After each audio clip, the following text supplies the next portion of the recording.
अलावा इसके भ्रष्टाचार के आरोप आपके ऊपर हैं और साथ साथ लोकसभा चुनावों का गदगद कर देने वाला नतीजा भी है। तनुज खत्री, कैसा है ये इलेक्शन इस बार इंडिया बनाम एनडीए का? देखिए, झारखंड के अंदर में भारतीय जनता पार्टी के पास ना कोई नेता है, ना कोई नीति है, और नीयत तो इनकी पूरा देश जानता है कि कितनी खराब है। मैं इसलिए ये कह रहा हूं कि इन्होंने झूठे आरोपों में एक आदिवासी मुख्यमंत्री हेमंत सोरेन जी को जेल में बंद रखा। उसका नतीजा ये हुआ कि 5 सुरक्षित सीटें जो थी, करारी शिकस्त मिली। प्रधानमंत्री नरेंद्र मोदी जी जितने मतों से जीते हैं, उससे ज्यादा मतों से हमारे इंडिया गठबंधन के सांसद जीत करके लोकसभा में पहुंचे। और आज भी योजनाओं के माध्यम से हेमंत सोरेन जी, इंडिया गठबंधन जनता के घरों तक पहुंची हुई है। हम जो योजना लाते हैं, भारतीय जनता पार्टी उसका विरोध करती है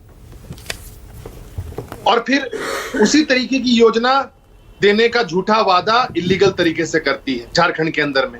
इनसे पूछिए, बहुत बड़ा सवाल है कि इनके पास, अगर ये चुनाव लड़ने की बात कर रहे हैं, झारखंड के अंदर में चुनाव जीतने की बात कर रहे हैं, पूरे 5 साल सरकार गिराने की कोशिश में लगे रहे और उस कोशिश के अंदर में मुख्यमंत्री को जेल भेजने का काम किया झूठे आरोपों में। उसके बाद नेताओं को तोड़ने का काम किया। जिस मधु कोड़ा को ये पानी पी पी करके गाली देते थे, Guinness book of world record में उनका भ्रष्टाचार की चीजें दर्ज करने की बात करते थे, उनको अपने पाले में लेकर के चले गए।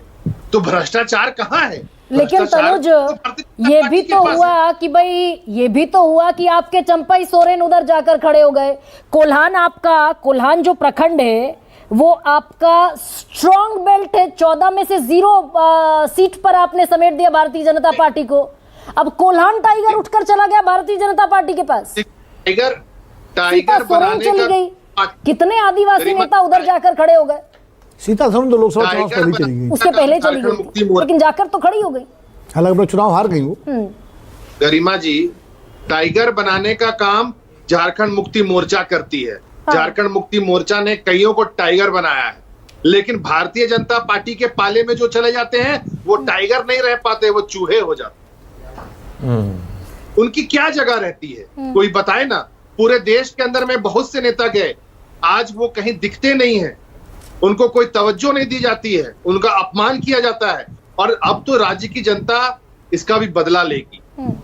5 महीने 55% ओबीसी है तनु झारखंड में, 55%, और ये ओबीसी बीजेपी के रडार पर है। वही 55% लोगों ने भी तो मत दिया था, तब जाकर के हम 50 और 51 सीटों पर थे। हमारी गठबंधन की सरकार बनी थंपिंग मेजोरिटी के साथ। इनकी तरह हम खरीद फरोख्त तो नहीं करते हैं। पिछले रघुवर दास की सरकार खरीद फरोख्त से बनी।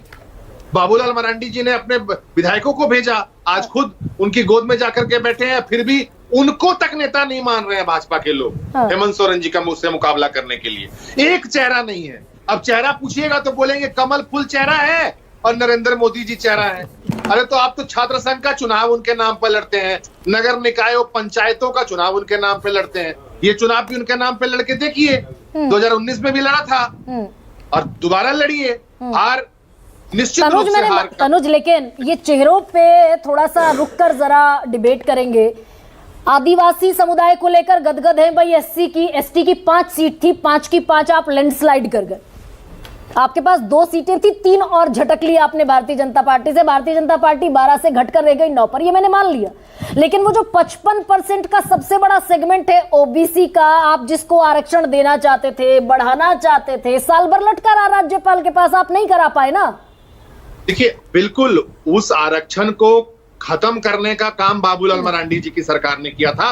भारतीय जनता पार्टी में जब वो मुख्यमंत्री थे तो 14% उसको बढ़ा करके 27% करने का काम हेमंत सोरेन जी ने किया।